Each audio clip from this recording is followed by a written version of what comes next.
A Patrícia Borges, médica hepatologista, que conversa a partir de agora com a gente sobre o paracetamol, o remédio que virou a principal causa de falência do fígado. Doutora Patrícia, como vai?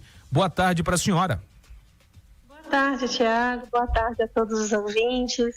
Muito obrigada pelo convite, né? Agradeço muito por falar desse assunto tão importante. Muito importante mesmo, doutor. O tal do paracetamol, todo mundo fala que já tomou, que vai tomar, parece algo tão popular. E agora com essa informação de que causa falência do fígado, qual é o problema dessa medicação, hein, doutora? Ô, Tiago, o paracetamol é uma das principais causas de falência hepática, principalmente nos Estados Unidos. Isso porque o paracetamol é muito utilizado nessas regiões, né? E como analgésico. Aqui no Brasil, a gente, além de usar o paracetamol, a gente usa muita dipirona, né? A Novalgina, a famosa Novalgina. E que não dá alteração no fígado como o paracetamol. E tudo impacta, Tiago, em relação também à dose que é utilizada. Então, nos Estados Unidos, como não tem outra opção, e agora no Reino Unido, né?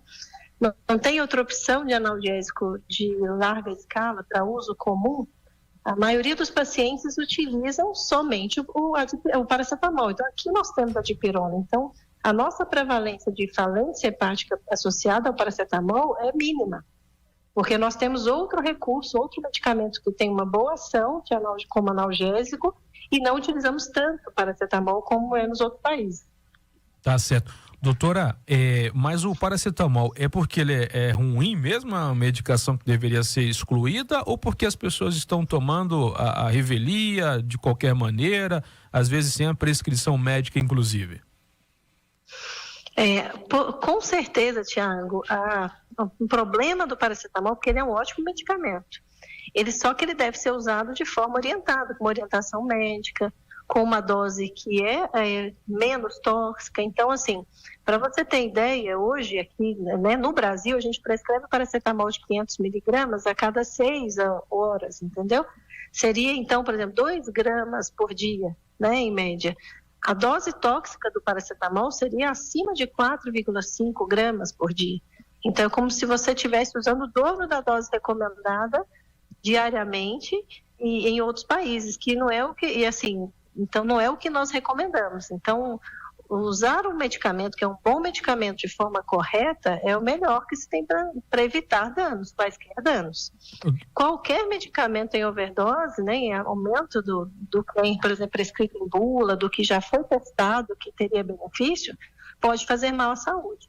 E o paracetamol não deixa de ser assim, não é diferente. É um medicamento que leva à lesão dos hepatócitos, lesão hepatocelular, e realmente destruição das células do fígado e pode, ao longo do tempo, levar até uma falência desse fígado com necessidade de transplante. Mas isso sempre em altas doses. O que realmente tem sido divulgado é que, assim, a gente não pode ter medo, porque é um ótimo medicamento, mas a gente tem que usar nos horários certos, com cuidado, com prescrição médica e nos casos que são realmente indicados. Tá, isso que eu ia perguntar agora, doutora, sempre com prescrição médica, não tem uma regra de idade, de peso do paciente, ou a depender do sintoma do paciente, sempre é procurar um médico antes de fazer o uso, né, doutora? Sim, com certeza. Se você tem uma dor de cabeça, uma enxaqueca crônica, se você, por exemplo, a mulher que está para menstruar e que utiliza medicamento para dor com muita frequência, ela deve sim ser orientada por um médico, pode ser um clínico geral mesmo, mas a dose máxima que ela poderia utilizar.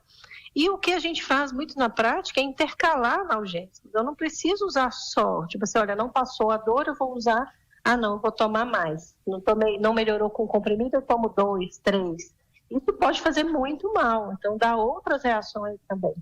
Então, é muito importante utilizar o medicamento com orientação médica, conforme é prescrito em bula, né?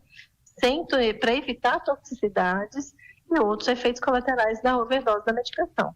Doutor, o paracetamol é necessário a prescrição médica ou a pessoa consegue comprar livremente, e livremente que eu digo assim, é preconizado por vocês médicos na farmácia sem a necessidade lá do documento da prescrição do profissional de medicina, doutora? O paracetamol é um medicamento que vende sem prescrição médica. Mas o que acontece é que os pacientes se automedicam. O mais importante é, se você tem um quadro de dor crônica, ou se você tem um quadro agudo, de uma dor aguda, que não está passando, com a utilização desses analgésicos comuns, em doses usuais, você deve procurar um especialista, né, um médico para te orientar. Eles são vendidos sem prescrição. Só que muitas pessoas compram sem a prescrição, se automedicam baseado nos seus sintomas e usam em alta dose, sem uma orientação médica. Então, o certo é, se eu tenho uma queixa, por exemplo, se eu tenho uma dor de cabeça, se eu tenho uma dor abdominal, se eu tenho qualquer outro sintoma que eu preciso de utilizar um analgésico, o certo é eu procurar um especialista, um médico, fazer uma consulta, ser examinado e o médico prescrever corretamente a dose e o medicamento que eu preciso. Não utilizar assim, de forma equívoca por minha conta, porque eu posso estar me fazendo mal.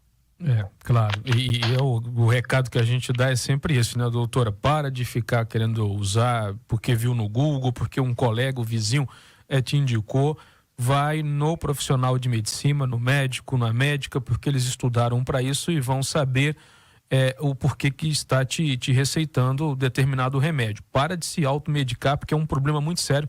A gente entrevista vários médicos e médicas aqui e eles dizem a mesma coisa, tem toda essa preocupação. Doutora, pergunta da Camila, mandou mensagem no 98476110. Tiago, boa tarde. Pergunta para a doutora Patrícia sobre a Dorflex, se é essa mesma recomendação que ela dá. É da mesma família, doutora, a Dorflex do paracetamol? Paracetamol, perdão?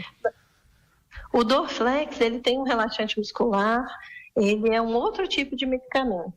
Mas assim, ele tem na sua composição, você pode checar aqui direitinho, a gente geralmente prescreve, Dorflex é uma marca, né?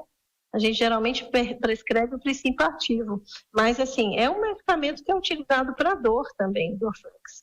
Mas a questão dele é que o excesso também pode dar problema. Então, o excesso pode causar efeitos colaterais, ele é até um relaxante muscular. Então, é um medicamento que pode ser usado para dor, sim, alívio de tensão, enxaqueca, e ele tem a dipirona, não tem o paracetamol. Tá. Até a dipirona, Tiago, ela pode dar problema se nós utilizarmos em dose alta. Então, assim, você que usa o Dorflex com frequência, é muito importante saber, assim, por que eu estou utilizando esse remédio? Eu estou tratando mesmo a minha doença ou estou só escondendo os sintomas? Então, é muito importante a gente saber o quê? Se eu tenho uma queixa recorrente de alguma dor, eu tenho que saber por que está acontecendo. O analgésico, ele vai melhorar a dor naquele momento, mas muitas das vezes você tem alguma doença, outra, que precisa ser tratada com outro tipo de medicamento e não só o analgésico. Então, muitas pessoas usam mesmo Dorflex, usam outros medicamentos que têm a ação relaxante muscular, analgésica, e não trata a causa. Muito bem. Então, é muito importante a gente ter esse discernimento, né? Então, não se automedique. É muito importante buscar um atendimento, fazer o diagnóstico correto e tratar de forma correta os seus sintomas. Sim. Não só utilizar por conta própria. Claro. Doutora Patrícia, essa causa da falência do fígado, uma porcentagem tão alta de pessoas, de pacientes, qual a gravidade dessa doença? Tem tratamento? É muito grave? O que a senhora pode falar sobre falência do fígado, hein? Então, Tiago, todos os pacientes que evoluem com uma inflamação do fígado, quando a gente fala falência, é algum fator que está levando a uma agressão desse fígado e destruição das suas células. Isso acontece por vários motivos. Pode ser por um medicamento, pode ser por uma hepatite viral, pode ser até mesmo por chás, né? A gente está falando muito de medicação, mas existem muitos chás que são tóxicos para o fígado e as pessoas usam de forma inocente, achando que não vão dar nenhum problema. Todos esses componentes inflamam o fígado, levam a uma inflamação e destruição das células do fígado. Quando, ou seja, eu falo de destruição, eu estou induzindo ao quê? Um mau funcionamento dele. E sem fígado a gente não vive.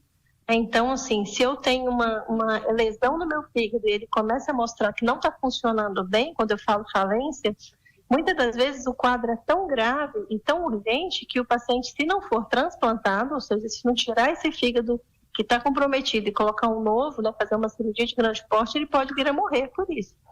O principal tratamento de uma inflamação do fígado é retirar o que faz mal. Então, todo quadro agudo de uma infecção, uma inflamação do fígado, a primeira coisa que a gente faz é o quê? Tirar o que está fazendo mal. Tira o medicamento, trata o vírus, tira esse chá. Então, por exemplo, na esteatose, que é a gordura no fígado, tenta modificar o estilo de vida para emagrecer. Então, a gente trata a causa. Tirando a causa, o fígado tende a recuperar. Mas muitas das vezes acontece dele não se recuperar, quando ele entra em falência. Nesse caso, quando ele entra em falência, realmente o único tratamento é um transplante de fígado.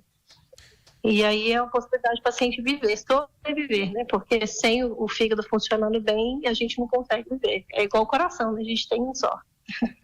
Ou seja, muito grave, né, doutor? Então vamos todo mundo cuidar da saúde, usar o paracetamol. Doutora, não precisa, alerta, doutora, o paracetamol não é preciso ser excluído do teu tratamento, basta ser recomendado pelo teu médico, pela tua médica, sempre tomar com prescrição e nunca pela tua vontade ou por tua conta e risco.